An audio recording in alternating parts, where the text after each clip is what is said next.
peeking here, bringing you a discussion video regarding, well, Dusk Golem. So yeah, he had a bit of a Twitter meltdown, started posting a whole bunch of stuff to contradict some stuff someone said on Reddit. A whole list of all the things that he apparently got wrong. And Dusk decided to bring receipts. So yeah, I went through some of this, and yeah, it seems there's a lot of stuff that Dusk actually did say that was legit back in the past. Obviously, there's still some contradictions in that, but it's interesting for him to see him go through all of this and actually finally give us some stuff that we can look at and be like, okay, maybe you were right. Maybe you were right. But yeah, it seemed all it took was someone to egging him on a bit, to stir the pot, if you say, for him to finally come out and be like, okay, you know what? Here's all the stuff I said, read it and weep. But yeah, we're going to go through this bit by bit. This is going to be a long video, or I'm going to do this in parts. I don't know yet. Really depends how this first part goes. I'm going to have to try and keep an eye on the time and that. But yeah, I'll probably try and take this through different segments as he does it. So yeah, let's go through this. This should be fun to read through and see what he says. Yeah. So yeah, let's do this. It's going to be a big video, guys. So remember to like and subscribe. And let's see how legit Dusk really is. Okay, so. Okay, I've had like 50 people over the last few days reach out about this Reddit post. I'll talk about it. Let's talk about my history leaking things and this post's claims. I'll go in detail about it. If you care, don't read. You care, don't read. Doesn't really matter. Okay. Blah, blah, blah. So this was posted in the Gaming Leaks and Rumours. Okay, moving on.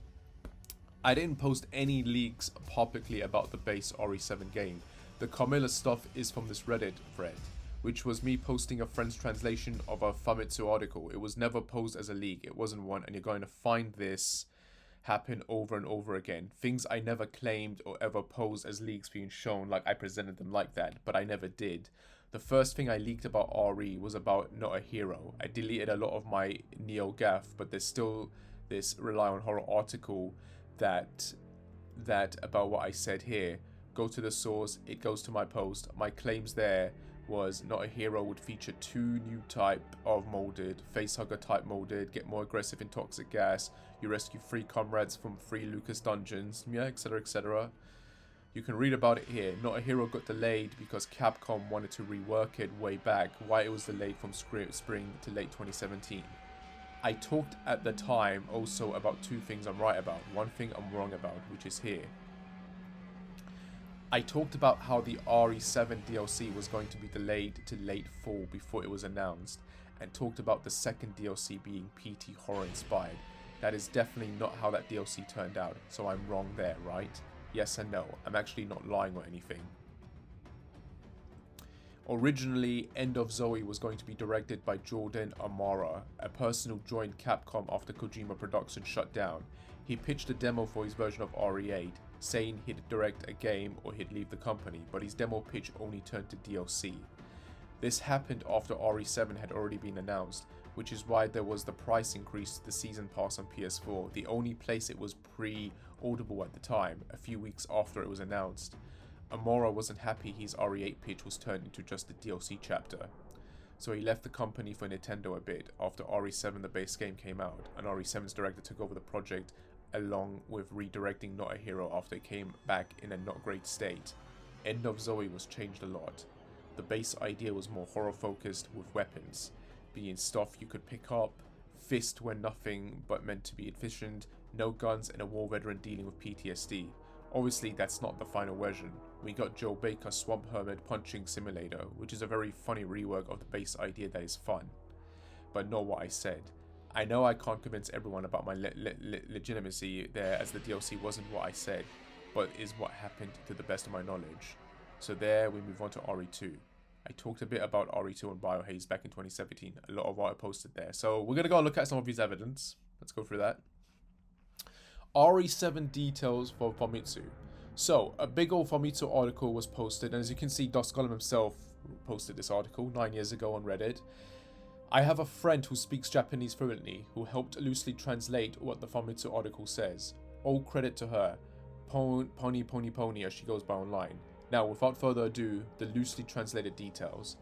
The people at the dinner table include Jack and Marguerite Baker, Andre from the demo, but more so it reveals the name of the son in the dinner shot is in fact Lucas Baker, and the elderly woman is Camilla Baker. The image mentions that this piece of art is made for Tokyo Game Show and is not representative of the final game. Some of the characters won't be in the final game. I'm guessing they mean Andre. However, they do mention Camilla and Lucas will play roles in the game, and that Lucas is a major character.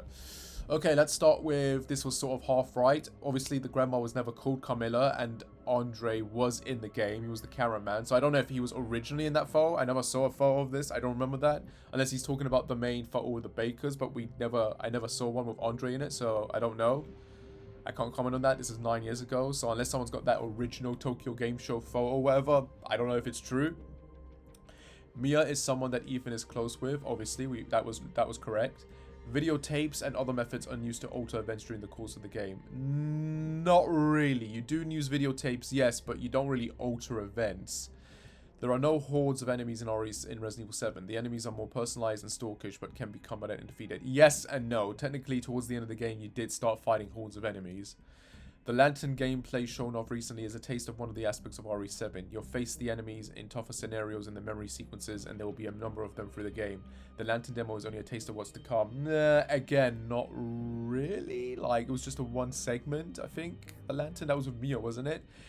It mentions there's returning Resident Evil characters, notably Pearl. Can you guess who they are? So, Resident Evil characters, there was only one returning Resident Evil character. One, and that was Chris at the very end. There wasn't multiple returning characters, unfortunately. The player awakens at one point in the game in a derelict house where they meet Camilla. It also mentions players will meet other survivors from a unsent danger in the same situation as you. Note, it was originally translated as the game starts off in a zombie outbreak, but that's not correct. And this is not the opening, but a scene later in the game. Yes and no. You start the game in a derelict house, yes, but no, I don't know. That one's pretty 50-50. A weapon you obtain early in is a knife. You start off the whole first few hours of the game barely able to defend yourself, but it is possible to take down your foes. Note, I originally said it was the first weapon, but it's not actually stated as such. You apparently get a weapon before the knife. Yeah, that's true. You get the, I believe you get a gun first, and then you get the knife afterwards. There are items you can interact with in the environment. Some enemies cannot be killed with weapons. That's true, I think. And you'll need to defend yourself with your wit and surroundings. Enemies can be killed by playing it smart with the environment. Not true. Pretty much every enemy you encounter in the game, you can just use a weapon to fight and kill off. With the exception of the Bakers, who are basically they're the nemesis. They're the stalker of the game. The interview in Famitsu is with the game's director and producer. They talk about it. They talk about themselves, their experience at Gamescom, and the reaction people have had to RE7. They like the feedback they've been getting and talk a bit about weaponry in RE7. We'll get to that. They talk about choosing what sort of footage to show, and they showed the lantern gameplay as it rose questions, was low on action, focused on atmosphere, and didn't show too much. Talk about polishing VR and their 3 different modes of VR leading to the final release to make their January date. Asked if the game is still releasing January since that's been shown so far as vague, and they laugh and say yes, they're actually almost done with the game. They're just keeping a lot from the public eyes right now. They say they don't want to spoil things, but please look forward to Tokyo Game Show this year. Yeah. They show a picture of herbs in the finger and tease what the coin is for, no answers, and that the finger may be expanded soon. I don't think the finger was ever expanded on, like it was just a demo-specific thing that you couldn't use, but the coin was expanded, you know, you had the coins in that. They talk about the Bayou and mention about a ghost hunt that people are doing for a mysterious girl who is said to have been seen in the swamps. Sort of 50-50, Evelyn was like the little girl on there. There was sort of like a ghost element. Full fixes made and worked with a second translator, this should be correct. And then of course, this is moving on to the DLC stuff that he talked about. So yeah, this is pretty much a translation of the article that Doss said. This wasn't a leak. Okay, fair enough. You didn't leak RE7. This was just you translating something from an article. Okay, we'll give you that. Fair enough. That's cool. That's fine. Moving on to the DLC, which is pretty much what he said was the first thing he leaked. Okay, there are at least 2 new types of molded. One has pores which emit a toxic gas. That was true. Not only damages Chris, but also any regular molded turn red and become more aggressive. That was true and powerful who end up in the gas. There's also smaller molded who are obviously inspired by the facehugger from Alien. I don't remember any small molded from the deal. Again, you got to keep in mind this was years ago, so if there was like a facehugger type mold in there, I don't remember it, unfortunately. Chris wears an umbrella tech suit, upgrades with steroids, yes really, rather than regular healing with herbs, and yes, you can punch enemies. That was true, yes. The DLC was developed by a third-party studio, but Capcom wasn't happy with the quality it came out in, so they're reworking the levels to be of higher quality. So don't take some elements in the DLC in the files to be finalized. This was actually true, yeah, because I remember there was like a trophy list that was released somewhat for this early on, and it ended up being not true. And I think in one of these, in this original version of the DLC for Not a Hero, Lucas was meant to be captured, not killed off. But I did remember reading that Capcom wasn't happy with it, and it did take a long time for the DLC to come out. So this is, in fact, true. He was telling the truth about this. You go rescuing your comrades from 3 trap dungeons that Lucas prepared and caught fellow operators in. This is true. Yes, that did happen. There is a unique boss battle in the DLC. I don't know if this is referring to the Not a Hero DLC. This is referring to maybe the End of Zoe one. I'm not too sure. I wouldn't say the Lucas boss fight was unique. It was a standard, typical boss fight. Yes, you've got like the gas and you're running out of oxygen and then you have to kill him at a certain time. But that is typical for a lot of RE games. For a lot of final bosses, you do get that classic timer and you have that amount of time to beat and defeat him. So, unique, yeah, I guess, but standard really. This DLC is action-based, while the last DLC from the Season Pass is being developed by the people who worked on RE7 with a horror focus and an interesting director. So I do remember this, actually, but it didn't really pan out. So, yeah. Okay, so this next part is about RE2 Remake. Okay, what's the time now? I think we can keep going. So this was the RE7 stuff. And as you can see, a lot of the stuff for the DLC that he mentioned did end up being true. So it was legit. He didn't really get a lot of stuff wrong when it came to RE7, but you gotta keep in mind a lot of the stuff he said about RE7 mainly was from an article, and that article was for the most part somewhat accurate, though some details were wrong. But that wasn't a leak, that was a translation of an article. Okay, we can give him that. And we can give him the DLC because a lot of it did end up being correct. Fair enough. Moving on to the RE2 stuff. But, okay. So then we move on to RE2. I talk a bit about RE2 and Biohaze back in 2017. A lot of what I posted there. A lot about what I posted there is gone with the rest of the forum since they removed the old forum system and put up a new one a year or two later. But my claims from there are preserved for a few small, mostly Brazil articles, which we don't have access to, but there is the archive stuff here that I took and I did translate it, so I will read through those there. I'll mention the link and the preview are 2 different website archives in the last tweet. Finally, I was the source behind this Rely on Horror article. The Rely on Horror staff will confirm that if asked, wanted to not put my name to it at the time. Okay. I think that's one of the articles that might be in there, that might be included. We'll read through that. But let's go through the Biohaze stuff. Insider Dusk Golem has struck again, and this time he may have leaked important information about Resident Evil 2 Remake. Golem participates in several communities about the series and often shares new information on forums like Red Set Era, New NeoGAF, Biohaze, and Reddit. During the Resident Evil 7 promotional period, the insider revealed a series of secrets that proved true after official confirmation. Okay. Now Golem has revealed that Resident Evil 2 Remake will have 2 campaigns. No shit, this was like common knowledge. Everyone knew it was going to have 2 campaigns. Just like the original, there will be scenarios dedicated to Leon and Claire. However, the game will not feature alternative campaigns. Okay, so this part was in fact true. This is weird because I don't remember this actually. It's very strange that this was released before RE2 officially came out, because I remember when RE2 officially came out, everyone lost their shit when they played the game, including me, and there was no alternative scenario. So it's interesting that there was an article on this that confirmed that there wouldn't be alternative scenarios. So how did we all forget this? Did we not see this article? Did we not believe it at the time? I don't remember. Resident Evil 2 consists of 4 campaigns, 2 for each character, A and B, but only one of them is canon. In Leon's case, the events that count towards the series' official chronology are in Scenario B, while for Claire they are in Scenario A. Therefore, according to Golem's information, Resident Evil 2 Remake will only have the canonical scenarios of the 2 characters. Okay. The insider said that the production of A and B scenarios was considered, but this idea was scrapped due to development delays.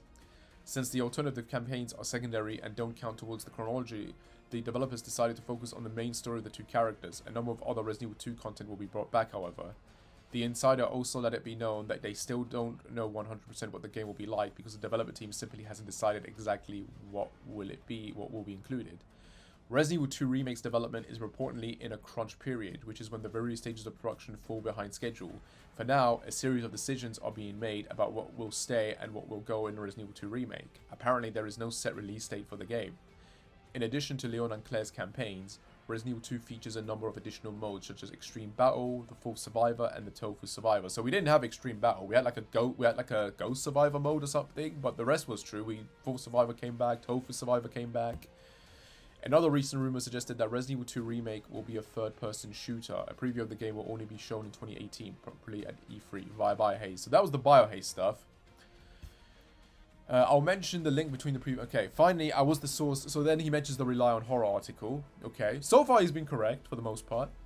So RE2 had a very bumpy development. Some things I talked about was the alligator being in and out of the deb through all of the development. An hour-long prologue chapter being scrapped after realizing it wasn't very fun. On Reset Era, I talked about fixed camera angles being considered as an unlockable for the game, though scrapped towards the end of development since it wasn't turning out good, pushing the dev time elevated. I think virtually everything I said was later proven true by the Resident Evil 2 making of the documentary by Capcom.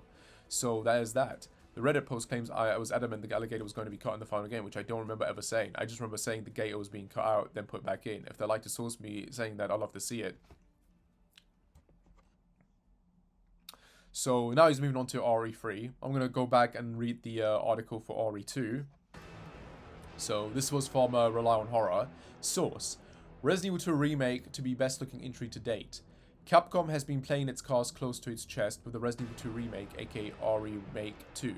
We know they've been working on it and we don't know much else. Well, hold on to your humanity, guys, because that's about to change.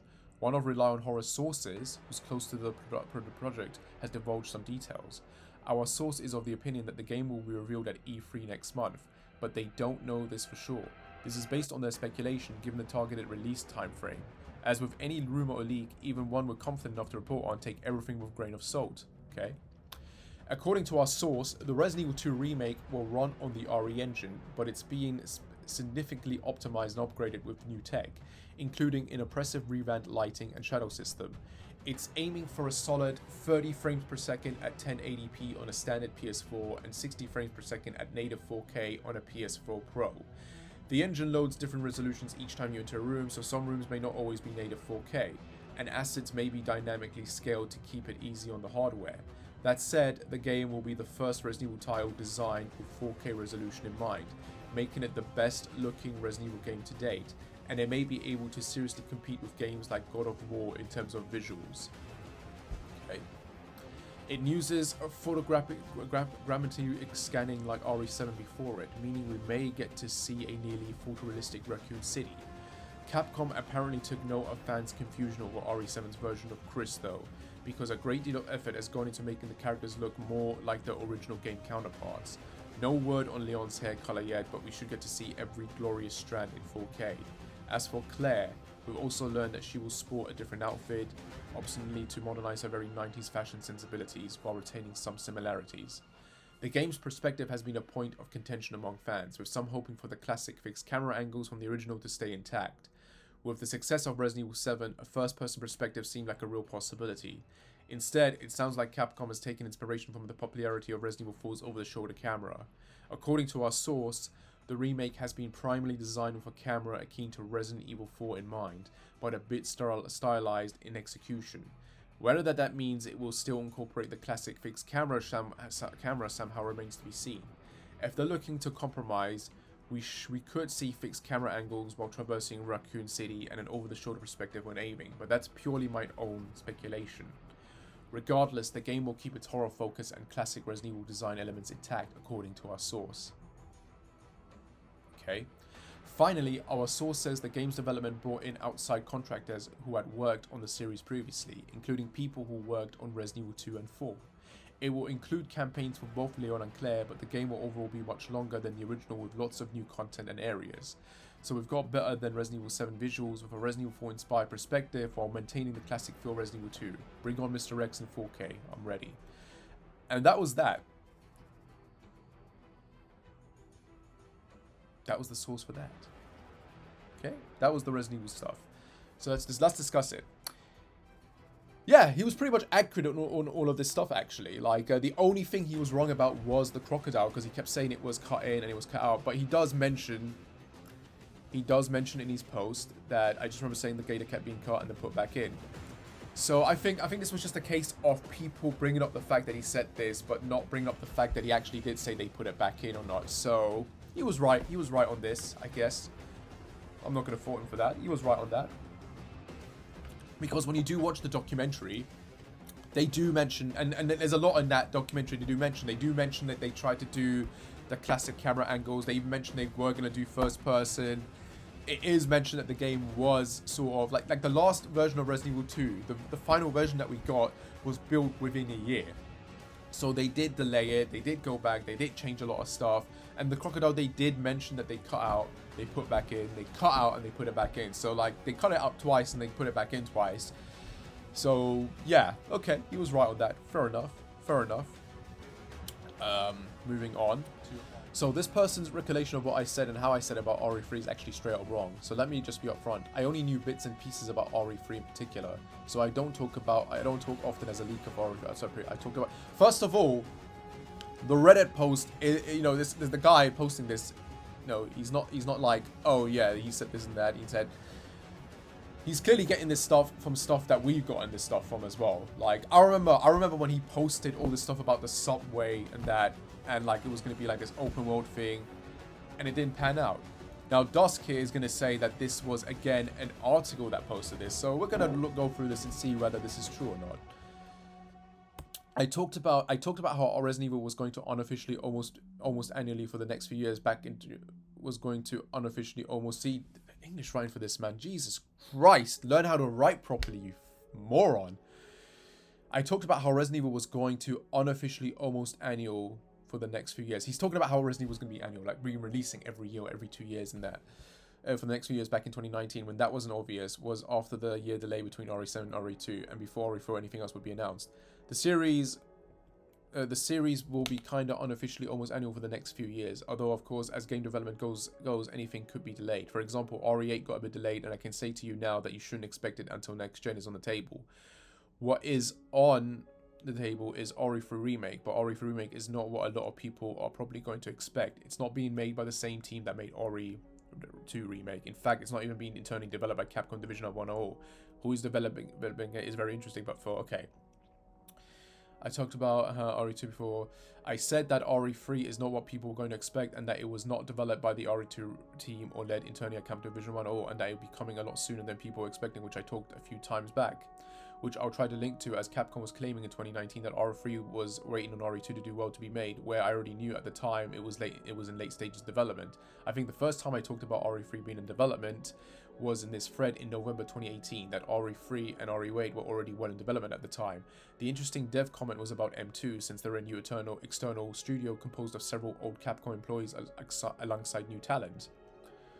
Okay, another day it will be coming a lot sooner than people were expecting. In the meantime, I will not be talking about RE anything for a long time now, so don't ask me anything I won't answer. Now is the perfect time to play through the series in trees you may haven't. Which is kind of bullshit, because he still kept talking about RE regardless, so yeah, that part is bullshit. You keep saying you're not going to talk about something, and then you continue talking about it. The same way he says he's going to stop leaking stuff, but then he comes back and starts leaking stuff. So he's full of shit on that regard. But moving on to the actual stuff. Let me see that post. Let me see if we got that Red Set error post. Yeah, here we go. RE3 is PS1, CV is Code Veronica's PS2. That alone is enough argument that RE3 deserves it more. Not to mention RE3 is by far the better game, and CV is the worst classic RE title. Is this coming from your sources, or that interview a while back that said Capcom was open to do more remakes? Sources. I'm keeping my lips sealed on anything else, so don't ask. But RE Remake 3 is in full development right now. I think beyond that, they're waiting to see how RE Remake 2 and RE3 perform, but RE almost assuredly is going to perform well. Okay. So this is about the article. We're going to go through that in a second. The only thing I leaked about RE3 was this picture of Jill I had, which was circulating in online circles back then, when people were fear-mongering over Jill's face on the box art of RE3, which was a bit annoying to see, so just posted. Okay. This was just, I think this was around the time when RE3 Remake was announced, wasn't it? Not 2019? Yeah, because like... No, but wait, the game came out in 2019, didn't it? Or was it 2020? When did RE3 Remake come out again? 2020? It was 2020. It was 2020. Yeah, 2020 April.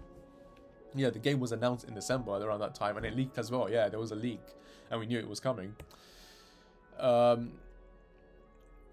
which was annoying to see, so just posted that ahead of RE3 Remake. But after the PSN box art leak for RE to sort of calm down the discussion, the stuff people credit to me on RE3 as I claimed them as leaks was actually from the official Xbox magazine. I was overly excited, but it wasn't info that was ever presented as a leak, which if you read the article itself, it is online, was a very misinforming article. Again, I didn't know a whole lot about RE3 back then. It was being mostly developed by external studios and didn't cover my source range. As you can see below, I clearly stated the source. I was just excitedly sharing information from OXM.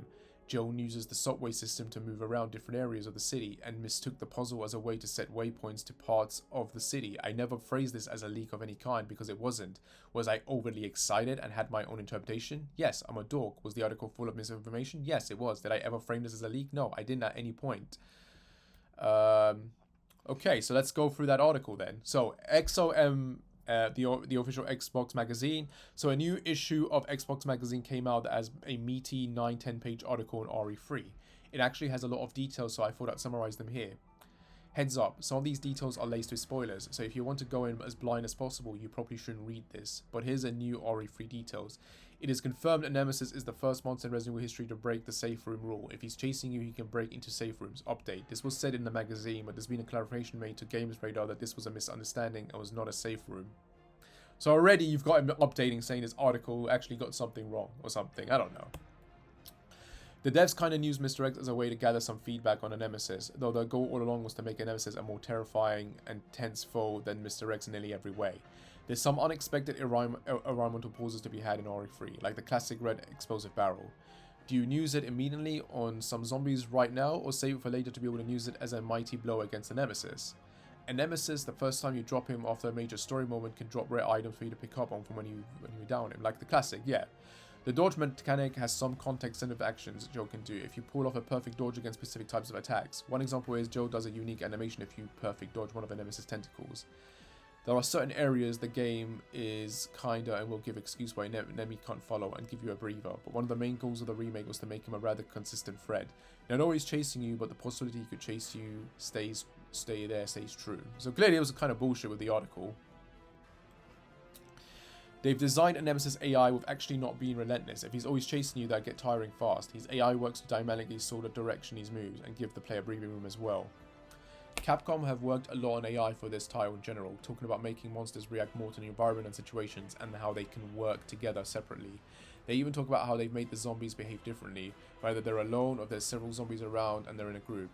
Gravedigger is confirmed to be in the game, hence there's some Tremors inspired sequences with it and you can shoot and toss grenades down its throat. That was clearly bullshit. Spiders are confirmed to be in the game. They have a tendency to scuttle all over the place, sometimes towards away from you or drop on you from the ceiling. So I guess this was meant to be the demi-goodges or whatever. Also confirmed Drain Demons and Spiders are separate enemies in RE3 and behave differently. Oh no, they actually say that the Drain Demons are in there and that. Okay. Hunter Betas are confirmed to be in the game as well. Say Raccoon City is a lot bigger than it's been previously. They designed a lot of the city. It's not open world, but they designed it so you can explore quite a few streets and even stores and buildings of the town and have multiple paths for the city to take. Sort of true, but it wasn't really big. It was like one small hub area. Joe can unlock more pathways in the subway system to new parts of the city as a form of fast travel. As you get further in the city, the subway becomes kind of your hub to connect to all different parts of town. So this right here, I mean, it literally says here the game is not open world, and then you got this part in the article that says, oh yeah, the subway, you can travel in that. That was clearly bullshit. There's a lot more side stuff you can do than RE2 or the original game. Oftentimes there's optional backtracking the game gives you. Not really. You have a code to unlock a weapon tagged in another part of town now, but do you want to trek through the city and risk facing enemies you left, or worse, a nemesis showing up while you do so? There's a lot of optional direct distractions, route planning, and risk and reward going on here. It was all small, really. It really wasn't that big. Carlos is playable and has more playable sequences. That was true. He had 2 playable sequences, but he doesn't have his own campaign. He also may show up as you go through the city as he's around looking for survivors as well. That didn't happen. They put a lot of focus on making Carlos rough around the edges but reliable and likable. Yeah, that was true. Small thing, but they confirm in the sewers if you walk through grime or under a running pipe, the grime does stick to you for a bit for dissipating. Look for how far video games have come. I don't remember that being a thing. Sound design has been a big focus. Fully supports surround sound systems and did a lot to make everything sound right with a city going into chaos. There's a slight hint that there may be a couple new monsters in RE3 that weren't in the original, but you'll have to wait and see. Not really. The only thing that was original was a Nemesis' second form. The team focused on having one consistent story, rather than different ways events can go down. That said, they did a lot to make the story have more depth and stand out. They say the story fleshes out Jill, Nemesis, and the UB say a lot more than the original did. Not really.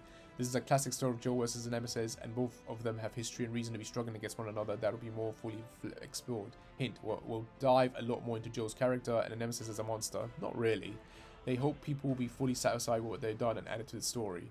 Being asked a returning location to stuff from RE2, it's answered that you may notice a few things when you go through the game. Hint, also, as this game takes place a day before and a day after RE2, you may also see some before and after things.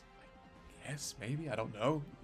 The team hopes Resident Evil fans will be impressed with their reimagined Raccoon City. It's an iconic location of the series, and they really wanted to get it right and crammed a ton of attention to detail into the city they hope fans will appreciate. OXM say that what they've played so far is extraordinary, and if the rest of the game can keep up the quality of the 2-3 hours they played, it's going to become a classic Resident Evil game. So yeah, here's the article. Can't really go further than that, can I? Obviously, they had some concept art that they posted that was accurate somewhat. You feel like you can explore a lot more. Confirm that we have built in from the ground up. There's some reference here and there to original, but it is recommended you can go into certain shops and see certain. So clearly, this was a mistranslation. Let's think to don't get. So they even mentioned here that there are puzzles, but they were very, very few. I mean, let's read through it properly. We've tried to keep true to that essence and true to the original as well. The original was a step forward in terms of action, but it was survival horror. The city feels huge and alive with world depth. Zombies are everywhere, the bigger numbers than ever, sometimes totally lit by burning cars and sparkling electric cables. Again, the game employs a Metroidvania type approach. Progress requires unlocking doors to move through shops, restaurants and apartment buildings. The streets themselves are blocked by burning vehicles. The locations are recognizable to fans of the original game, but obviously richer in detail. Shops and apartments are filled with 90s aesthetic torches. We haven't yet found a blockbuster, but there's probably one around somewhere. At one point we can see the Neo sign in the forecourt of the Stangler gas station, a location we believe from the original. We can't reach it yet though, as it's blocked off, but we're pretty sure we'll end up there. We never went to the gas station, unfortunately. That didn't happen. It was just sort of there in a cutscene. The fixed camera angles in the original did a decent job of hiding limitations of the day. This time, even with the Metroidvania trick visiting areas, the game generally feels more expansive. Despite the linearity of progress though, the environments, there's certainly enough freedom of movement to make it feel like a bigger play area. You can explore a lot more Raccoon City this time around, confirms Fabio. He was the producer, I believe, original Resident Evil. We have built it from the ground up. There is some reference here and there to the original, but it is Raccoon reimagined. You can go into certain shops and see certain things you wouldn't have been able to see before. It is not an open world game, don't get me wrong, but you can explore a lot more. As with Resident Evil 2, there are puzzling sections, though the ones we encountered are a little less obtuse than the one involving chest piece plugs. Don't get us wrong, we loved all that. Joel uses the subway system to move around different areas. That was bullshit, and at one point, having restored power to the underground first, we needed to plot a viable route in the control room by figuring out the relevant code for each of the station waypoints. Again, it makes it sound like you could do that. Like, that was obviously the puzzle. That was like one of the first puzzles in the game. I think there's only 3 puzzles in RE3 Remake. But that was like the first puzzle in the game, really. And that was all it was. Like, you just do it and then you move the story forward. Alright, so let's talk about this then. Yeah, clearly this was an article and it was a mistranslation and everyone attributed it to Dusk Golem. The problem here is this. Dusk never really came out and said that this article could be BS. He never said that you should take it with a grain of salt. The way he went about was make it seem like it was legit. Okay? In a way, this is his own fault. Okay? It's not our fault that we read this stuff and then we misinterpret it. When you, as a leaker, aren't sitting there and going, so this article just came out. I just want to be very clear. I didn't say any of this. The article is saying it. This isn't mind leak. This is not from me. I don't know if this is legit. It could be legit or it could be BS. Keep that in mind. That's what you should be doing as a leaker. You should be sitting there and giving us, you know, the truth, pretty much. Like, I didn't say this stuff. He didn't really do that. And then it's not surprising that people will stick with the theory or the assumption that, hold on, you're the one who leaked this. So yeah, he didn't leak it, but he didn't go out of his way to say, hey, this wasn't me. This is them. Like, You need to do this kind of shit sooner. The moment, like, if I see an article and I post about it, I'm not going to go, hey, by the way, I wrote this, or I helped with the info, or I'm leaking this. No. This is an article. I'm posting it. Take it with a grain of salt. That's what you ought to be doing. If you're ever sharing shit that isn't your own info, you need to be saying, take it with a grain of salt. It's not that hard or difficult. But moving on, I think I'm going to stop here. So, yeah, this first part of the video was pretty much about RE7, 2, and Remake. Right, 3 Remake.